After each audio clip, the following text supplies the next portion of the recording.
ಎಲ್ಲರಿಗೂ ನಮಸ್ಕಾರ. ಕರ್ನಾಟಕ ಪರೀಕ್ಷಾ ಪ್ರಾಧಿಕಾರ ಅಥವಾ KEA ಅವರು ಈಗಾಗಲೇ ಪ್ರೊವಿಷನಲ್ ಸ್ಕೋರ್ ಲಿಸ್ಟನ್ನು ಅವರ ಅಫಿಷಿಯಲ್ ವೆಬ್ಸೈಟ್ ಮೇಲೆ ಅಪ್ಲೋಡ್ ಮಾಡಿದ್ದಾರೆ. ಅಲ್ಲಿ ನೀವು ಡೌನ್ಲೋಡ್ ಮಾಡಿ ನೋಡ್ಬೋದು.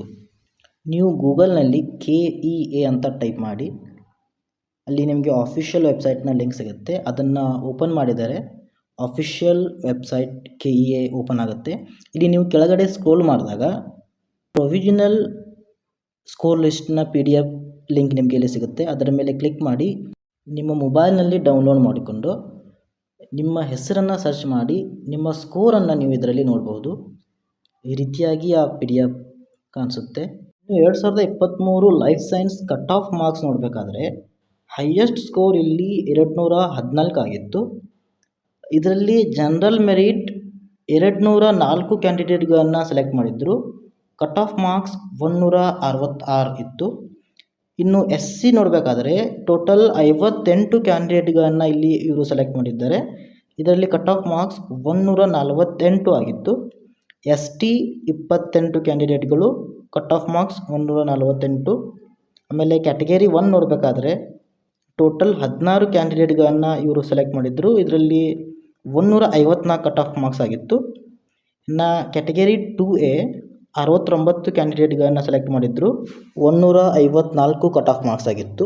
ಇನ್ನು ಕ್ಯಾಟಗರಿ 2B ನೋಡಬೇಕಾದ್ರೆ 21 ಕ್ಯಾಂಡಿಡೇಟ್ಗಳನ್ನು ಸೆಲೆಕ್ಟ್ ಮಾಡಿದ್ರು. ಇದರಲ್ಲಿ 156 ಕಟ್ ಆಫ್ ಮಾರ್ಕ್ಸ್ ಆಗಿತ್ತು.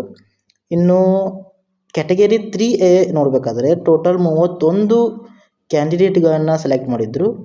ಕಟ್ ಆಫ್ ಮಾರ್ಕ್ಸ್ 156 ಆಗಿತ್ತು.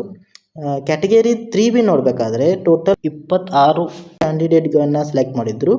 ಕಟ್ ಆಫ್ ಮಾರ್ಕ್ಸ್ 160 ಆಗಿತ್ತು. ಈಗ ನಾವು ಟೋಟಲ್ ನೋಡಬೇಕಾದ್ರೆ ಟೋಟಲ್ 453 ಕ್ಯಾಂಡಿಡೇಟ್ಗಳನ್ನು ಇವರು ಸೆಲೆಕ್ಟ್ ಮಾಡಿದ್ರು. ಇನ್ನು 2024 ಕಟ್ ಆಫ್ ಮಾರ್ಕ್ಸನ್ನು ಇನ್ನೂ ಬಿಟ್ಟಿಲ್ಲ, ಈಗಿನ್ನೂ ಬಿಡ್ತಾರೆ. 2023 ಕಟ್ ಆಫ್ ಮಾರ್ಕ್ಸನ್ನು ನೀವು ನೋಡಿ ಅದನ್ನು ಅಂದಾಜು ಮಾಡ್ಬೋದು ಅಂತ ಅಂದ್ಕೊತೀನಿ. ಇನ್ನು ಕಟ್ ಆಫ್ ಮಾರ್ಕ್ಸ್ ಕೆಲವೊಂದು ಫ್ಯಾಕ್ಟರ್ಸ್ಗಳ ಮೇಲೆ ಡಿಪೆಂಡ್ ಇರುತ್ತದೆ. ಮೊದಲನೆಯದಾಗಿ ದ ಡಿಫಿಕಲ್ಟಿ ಆಫ್ ಎಕ್ಸಾಮ್ ಎಷ್ಟು ಡಿಫಿಕಲ್ಟ್ ಇತ್ತು ಅನ್ನೋದರ ಮೇಲೆ. ಎರಡನೇದಾಗಿ ಕ್ಯಾಂಡಿಡೇಟ್ಗಳು ಯಾವ ರೀತಿಯಾಗಿ ಪರ್ಫಾರ್ಮೆನ್ಸ್ ಕೊಟ್ಟಿದ್ದಾರೆ ಅನ್ನೋದರ ಮೇಲೆ.